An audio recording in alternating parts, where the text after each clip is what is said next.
The world is facing a mental health crisis unlike anything we've seen before. Depression, PTSD, anxiety, and addiction affect more than 1 billion people globally, and traditional treatments aren't working for everyone. Today, psychedelic-assisted therapies are emerging as one of the most promising advances in mental health care. Industry analysts project the global psychedelic therapeutics market could reach between $25 and $35 billion annually by 2035, with sustained growth expected for years to come.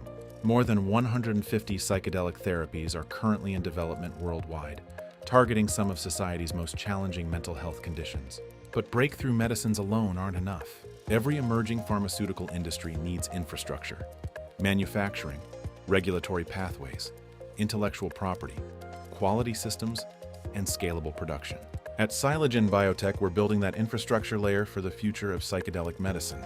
Our mission is to help position Canada as a global leader in psychedelic research, IP, manufacturing, and commercialization. The opportunity is global, the market is expanding, and the time to build is now. Psilogen Biotech, powering the future of psychedelic medicine.